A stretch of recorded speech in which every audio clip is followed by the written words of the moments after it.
Irmãos queridos, nós vamos abrir a palavra de Deus na carta do apóstolo Paulo aos Efésios. Carta do apóstolo Paulo aos Efésios, capítulo 2, versos de 1 a 10. Efésios, capítulo 2, versos de 1 a 10.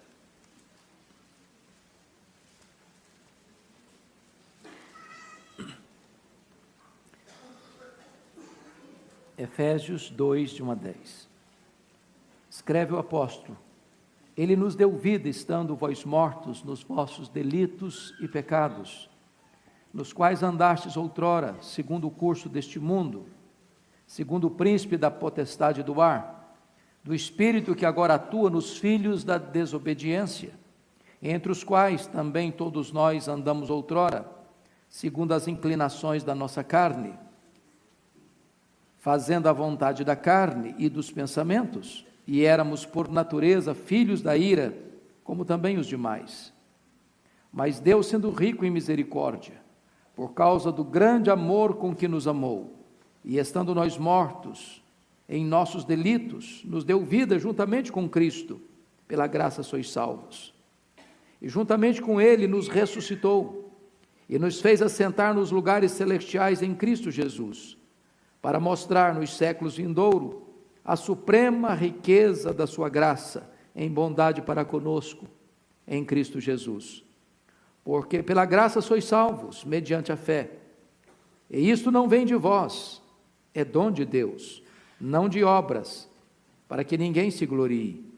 Pois somos feitura dele, criados em Cristo Jesus, para as boas obras, as quais Deus de antemão preparou, para que andássemos nelas. Amém. Meus amados, o apóstolo Paulo escreveu esta carta quando estava preso na cidade de Roma, na sua primeira prisão, isso por volta do ano 61, 62 da era cristã. E ele escreve esta carta para a igreja de Éfeso, uma cidade metropolitana da época, a capital da província da Ásia Menor, uma cidade com mais de 300 mil habitantes, e uma igreja que tornou-se uma das mais influentes igrejas do primeiro século, talvez até superando a igreja de Jerusalém e a igreja de Antioquia da Síria.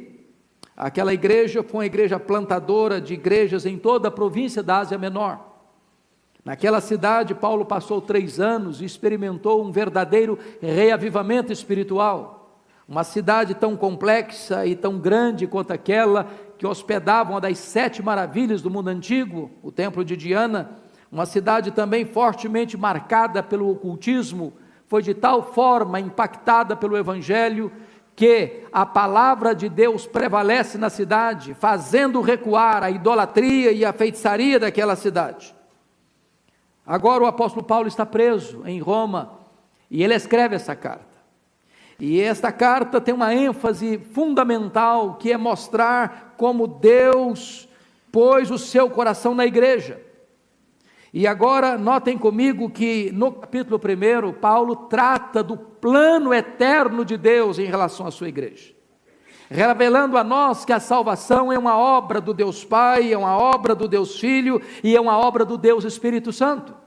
Se vocês notarem comigo, dos versos 3 até o verso de número 5, ele revela a obra do Deus Pai.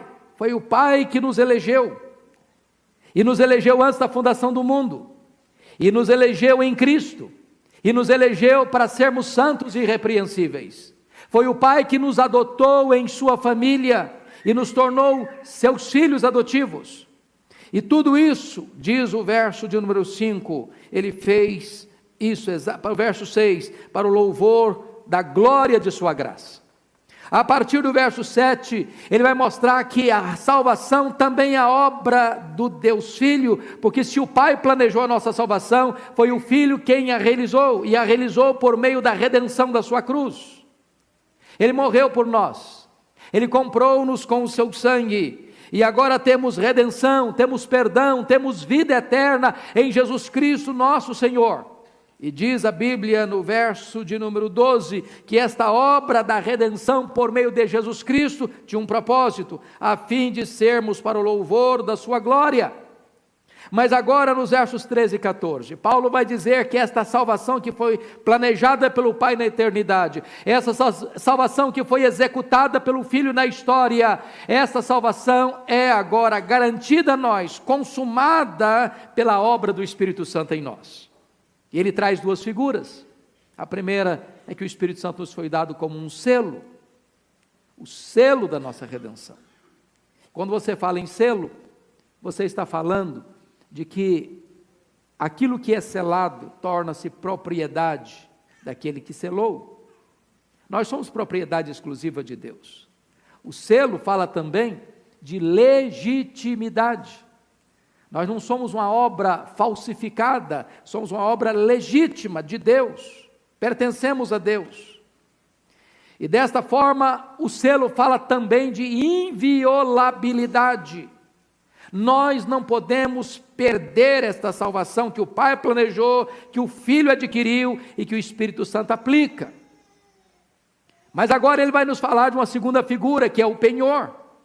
E o penhor nos foi dado como que uma entrada, uma prestação inicial, mostrando que aquele que começou a boa obra em nós há de completá-la até o dia de Cristo Jesus. Nós já temos o Espírito como garantia de que o Pai há de completar essa obra em nós até a segunda vinda do seu Filho.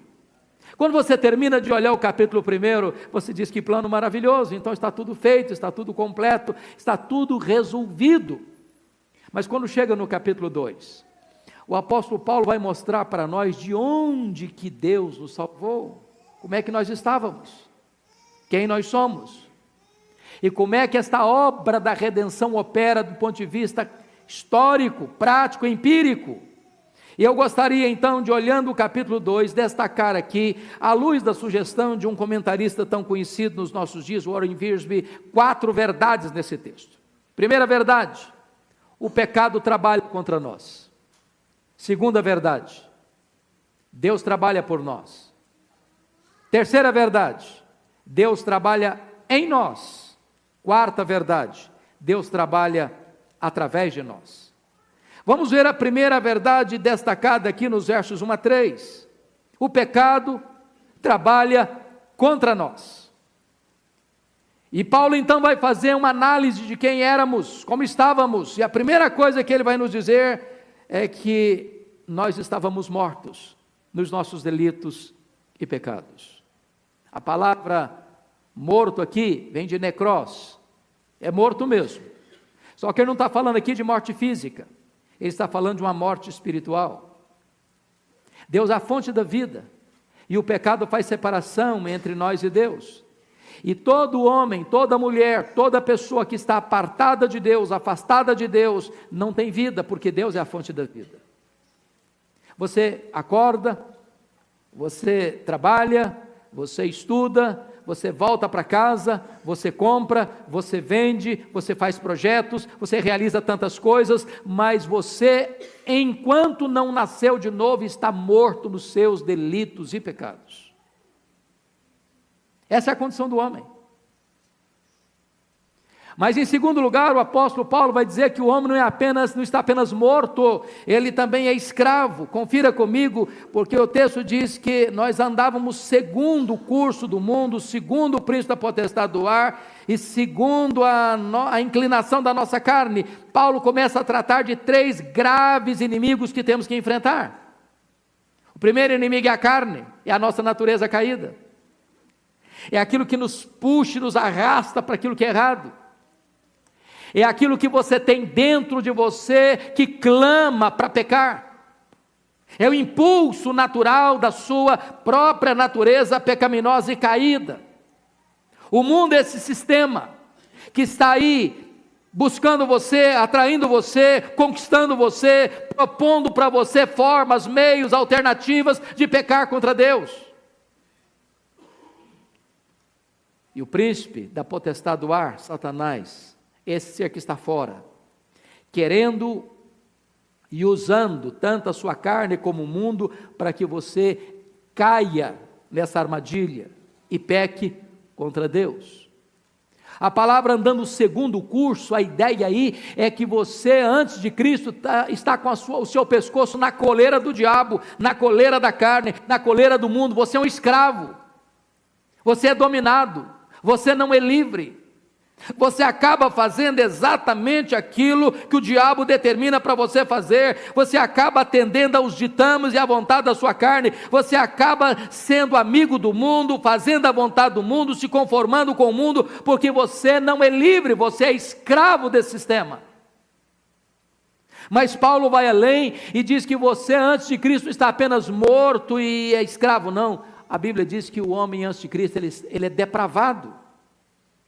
Preste bem atenção, versículo 3 diz que anda segundo as inclinações da carne, fazendo a vontade da carne e dos pensamentos. E se você parar para pensar quais são essas inclinações da carne, e a Bíblia fala das obras da carne, é prostituição. A Bíblia diz que é a idolatria, é feitiçaria, que é ira, porfia, ciúmes, ira, discórdia, falta de domínio próprio. É tudo aquilo que leva o homem à decadência moral, é tudo aquilo que deprava, desgraça, destrói a sociedade. O homem rendido a si mesmo, ele é um ser depravado. Não fiquem escandalizados com aquilo que vocês olham, que está sendo exposto aí nas obras de artes e tanto proclamado na mídia e as telenovelas e os programas humorísticos e tanto aquilo que se expõe aí para degradar, para arruinar, para destruir os valores morais, porque este é o homem apartado de Deus. Ele não consegue ser diferente, ele é um ser depravado. Mas em quarto lugar, o apóstolo Paulo vai dizer que o homem sem Cristo, ele está condenado. Veja comigo o versículo 3. Ele diz assim: éramos por natureza filhos da ira, como também os demais. Além de morto, além de escravo, além de depravado, ele está sentenciado. Ele é filho da ira. Ele está debaixo da ira. E ele está a caminho de um lugar onde a ira de Deus jamais vai cessar de arder. Esta é a condição do homem sem Cristo. Ele pode ser rico, ele pode ser pobre, ele pode ser culto, ele pode ser ignorante, ele pode ser religioso, ele pode ser ateu, ele pode frequentar a igreja ou não frequentar a igreja, se ele não nasceu de novo. Essa é a condição de todo o ser humano. Não importa a educação que ele recebeu, não importa a roupa que ele veste, não importa a empresa que ele trabalha, não importa o bairro que ele mora, não importa o restaurante que ele frequenta, todos os homens, sem exceção, estão nessa condição, a não ser que seja salvo pela graça de Deus. Mas note a segunda verdade, é que se o pecado trabalha contra nós, a segunda verdade é que Deus trabalha por nós. Veja você o verso 4, que aqui tem uma adversativa gloriosa, e sempre que você estiver lendo a Bíblia e encontrar mais, porém, entretanto, todavia, entre mentes, pare um pouquinho, porque a adversativa contrasta o que era antes com o que vem agora. E apesar do homem estar morto, ser escravo, ser depravado e estar condenado, começa assim: mas Deus, sendo rico em misericórdia, e por causa do grande amor com que nos amou. Amou-nos por quê? Amou-nos quando? Amou-nos em que estado? Nesse estado, mortos, escravos, depravados, condenados. Apesar de tudo isso, Deus nos amou. Deus não nos amou por causa dos nossos méritos, mas apesar dos nossos deméritos. Não por causa da nossa pretensa qualidade, mas apesar das nossas mazelas. Amou-nos quando éramos fracos, ímpios, pecadores e inimigos. E o que Deus nos fez ao nos amar? E ao derramar sobre nós o seu coração e a sua misericórdia? Primeiro, diz a Bíblia, que Deus nos deu vida. Estando, versículo 5, estando nós mortos em nossos delitos, nos deu vida. Ele nos tirou da sepultura existencial para a vida. Ele abriu os olhos da nossa alma. Ele tirou o tampão dos nossos ouvidos. Ele mudou o nosso coração de pedra num coração de carne. Nós não tínhamos qualquer sensibilidade espiritual, e aí Deus vem e troca a disposição da nossa alma, e nós ouvimos Deus, nós vemos a graça de Deus, nós nos rendemos aos pés do seu Filho Jesus Cristo, e Ele nos tira da morte, Ele nos tira da escravidão, Ele nos tira da depravação, Ele nos tira da condenação e nos dá vida, juntamente com Cristo. Segundo lugar, diz aí, por favor, confira comigo o verso de número 6, e juntamente com Ele nos ressuscitou. É claro que Paulo não está falando aqui de ressurreição física, ele está falando de uma ressurreição espiritual. Era a nossa condição outrora, mortos em delitos e pecados, e agora Deus vai lá, entra na nossa morte, quebra o poder da nossa morte, e nos tira desta morte espiritual, e nos dá vida, não apenas vida biológica, irmãos, ele está falando de vida eterna, vida espiritual. Mas em terceiro lugar, o apóstolo Paulo vai dizer que Deus, além de nos ressuscitar, de nos dar vida e nos ressuscitar, Ele também, olha, por favor, o versículo de número 6 ainda, e nos fez assentar nos lugares celestiais em Cristo Jesus. Nós estamos escondidos com Cristo em Deus. Nós estamos assentados com Ele em lugares elevados nas regiões celestes. Nós fomos tirados das profundezas para as alturas excelsas. Esta é a gloriosa obra da redenção. E aí, quando chega no verso de número 7, ele vai mostrar qual o propósito disso. Por que Deus salvou você? Para exaltar você? Para que você seja grande? Para que você seja aplaudido? Para que você receba todos os holofotes do sucesso e da fama? Não.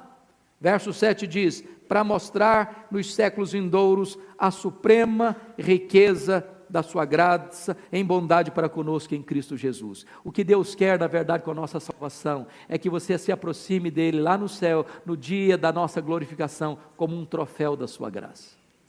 Ele vai ser glorificado, Ele vai ser exaltado, a graça dele vai resplandecer, e ninguém vai chegar no céu batendo no peito, dizendo: eu entrei aqui porque eu mereci, eu entrei aqui porque fiz por onde, eu entrei aqui porque eu sou bom, eu entrei aqui porque sou piedoso, eu entrei aqui porque sou religioso. Não, você só vai poder entrar lá por causa da graça, e o único que vai ser louvado lá será Ele mesmo, por causa da riqueza da sua graça.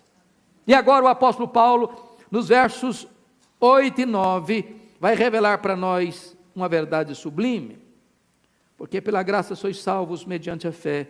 Isso não vem de vós, é dom de Deus, não de obras, para que ninguém se glorie. Prestem atenção, ele vai falar aqui de 3 verdades. Primeira verdade é a causa meritória da salvação.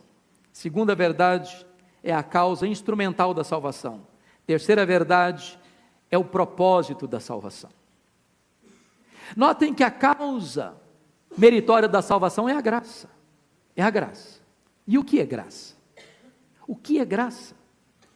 Eu gostaria de ilustrar isso de uma maneira muito simples para que você entenda o que é graça. Eu estava no seminário de Campinas, nos idos de 1978. Naquela ocasião, Nilson Fanini, pregador conhecido da época, fez uma cruzada em Campinas, e eu fui lá, e naquela noite ele pregava sobre Efésios 2:8, e ele ilustrou para nós o que é graça, e contou-nos que um professor de escola bíblica dominical no Rio de Janeiro, cuidando de algumas crianças adolescentes, muito carentes, de uma das favelas mais perigosas do Rio de Janeiro, recebeu esses meninos, e percebeu que um deles vinha muito descuidado, sem roupas adequadas, sem um calçado nos pés, revelando e retratando toda a situação econômica tão grave da sua vida.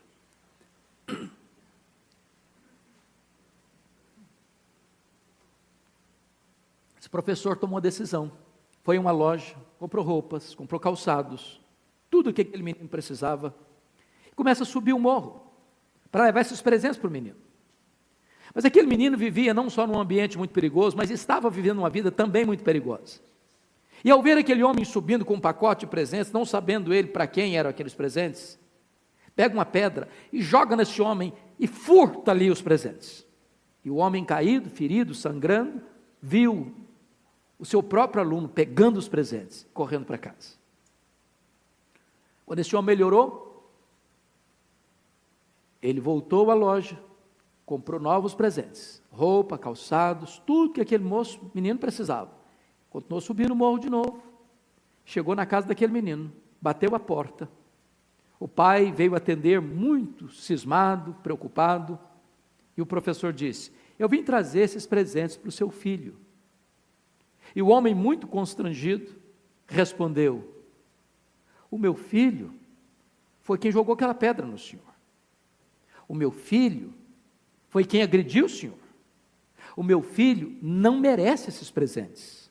E o professor respondeu: é verdade, o seu filho não merece esses presentes, mas o seu filho precisa desses presentes. Isso é graça.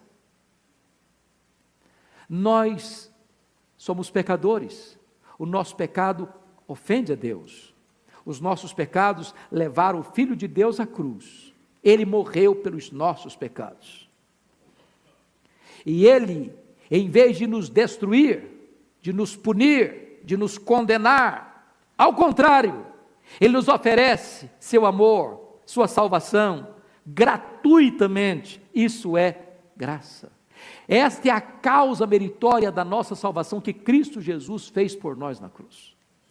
A fé é a causa instrumental. Você não é salvo por causa da sua fé, você é salvo pela fé. Você não é salvo porque você tem fé, você é salvo por aquilo que Cristo fez na cruz por você. Você toma posse dessa salvação mediante a fé. A fé é a mão de um mendigo estendida para receber o presente de um rei. É o que Cristo fez, é que é a base. Você se apropria dessa salvação pela fé. A fé não é a causa meritória, a fé é a causa instrumental. Mas agora vem o propósito. E o propósito me leva ao terceiro ponto dessa mensagem. Primeiro ponto é que o pecado trabalha contra nós. Segundo ponto é que Deus trabalha por nós. O terceiro ponto é que Deus trabalha em nós. Mas veja vocês, por favor, o verso 9, o verso 10. É dom de Deus, não de obras, para que ninguém se glorie. Pois somos feitura dele, criados em Cristo Jesus, para as boas obras, as quais Deus de antemão preparou para que andássemos nelas. Eu não sou salvo por causa das obras, eu sou salvo para as obras. As obras não são a causa da minha salvação, as obras são o resultado da minha salvação. Eu não pratico boas obras para ser salvo, eu pratico boas obras porque recebi de graça a salvação, pela fé. Mas notem agora esse terceiro ponto. Deus trabalha em nós. Versículo 10 diz assim: somos feitura dele. E essa palavra feitura é uma palavra belíssima na língua grega, é a palavra poema, de onde vem a nossa palavra poema. Você é o poema de Deus. Deus está trabalhando em você. Deus ainda não concluiu essa obra em você. E você pode até dizer: bom, se eu sou um poema de Deus, esse poema deve estar muito ruinzinho ainda.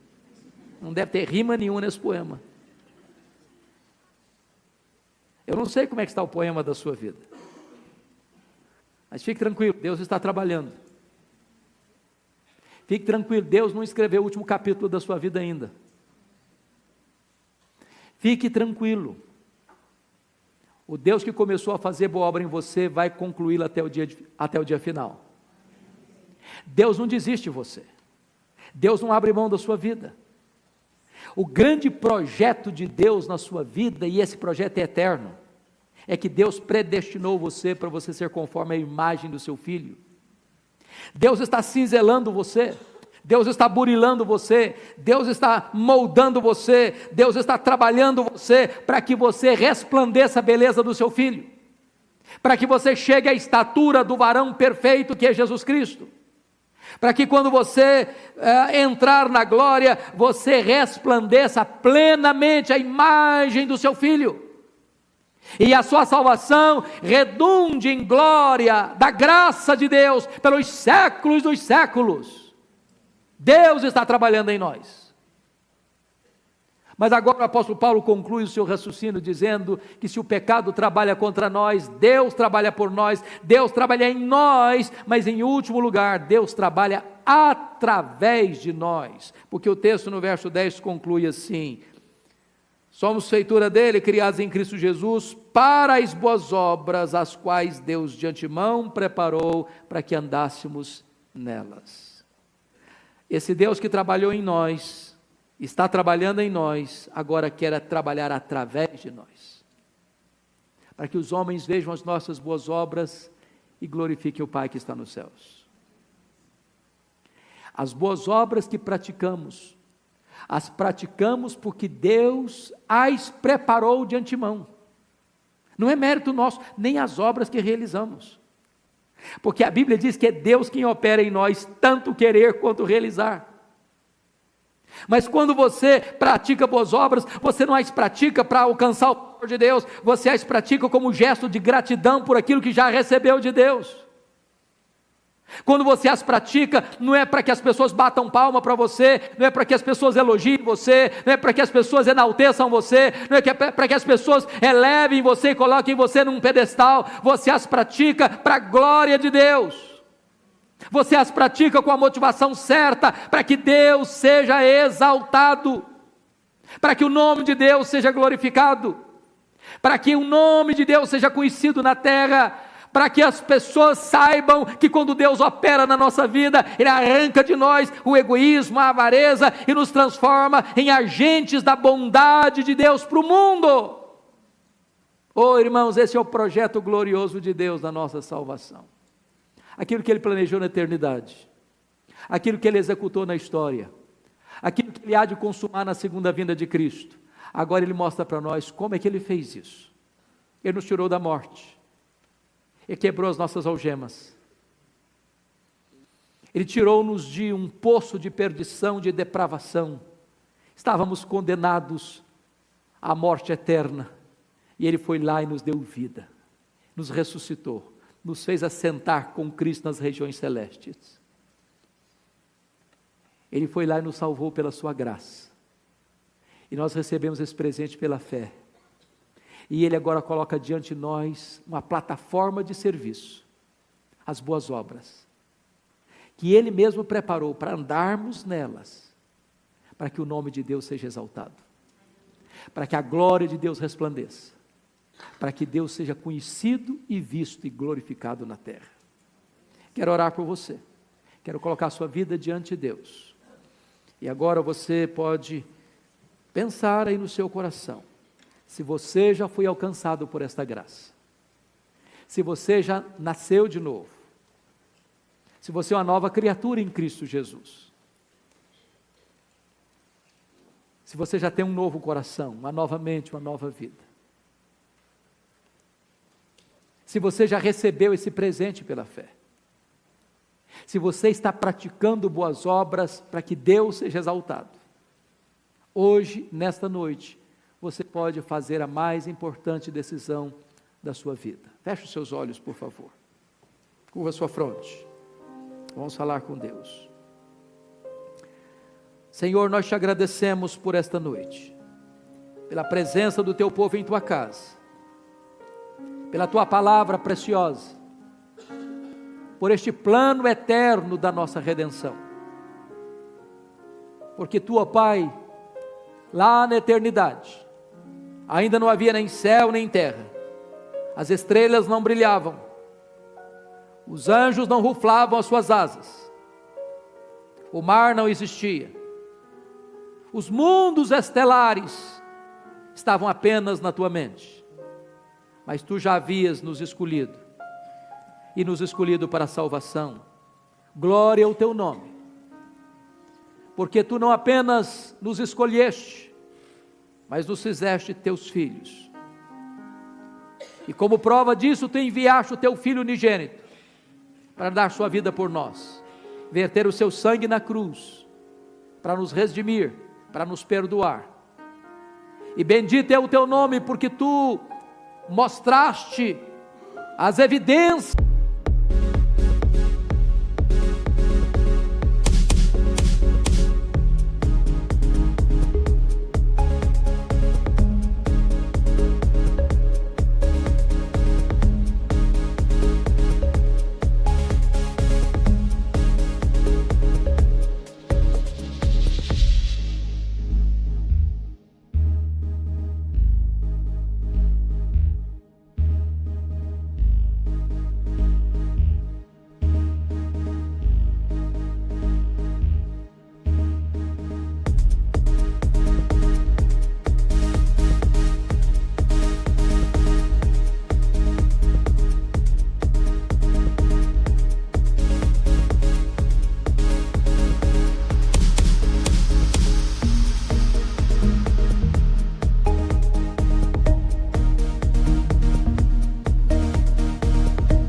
da concretude desta salvação, selando-nos com o Espírito Santo e dando a nós a garantia, pelo penhor do Espírito Santo, que nós seremos resgatados plenamente naquele dia da volta gloriosa do Senhor Jesus. Agora, Senhor, se alguém aqui nesta noite ainda está morto nos seus delitos e pecados, prisioneiro do pecado, vivendo uma vida rendida aos desejos da carne, ao curso deste mundo e às correntes grossas de Satanás, que nesta noite essas correntes sejam quebradas. Rogamos-te, Senhor, que aqueles que estão mortos recebam vida, sejam ressuscitados espiritualmente e elevados e assentados com Cristo Jesus nas regiões celestes. Rogamos-te, Senhor, que a tua graça opere eficazmente nesta noite, e que aqueles que ainda não são salvos recebam de graça esta salvação pela fé, e que a partir de hoje revelem ao mundo essa salvação gratuita, através da prática de boas obras que glorificam o teu nome. Louvado seja o teu nome por tão grande salvação, em nome de Jesus, amém.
Canvas, I paint my fears, brush strokes of sorrow, colors of tears, and I scream and the sun is calling, and this spirals I keep falling, from forming twisted thoughts, in the labyrinth where hope's so lost.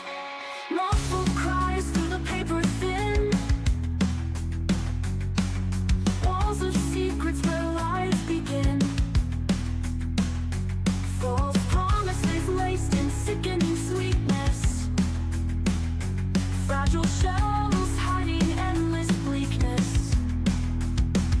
The cold wind softens, the rain subsides, hope's embers flicker, no longer heights. Faded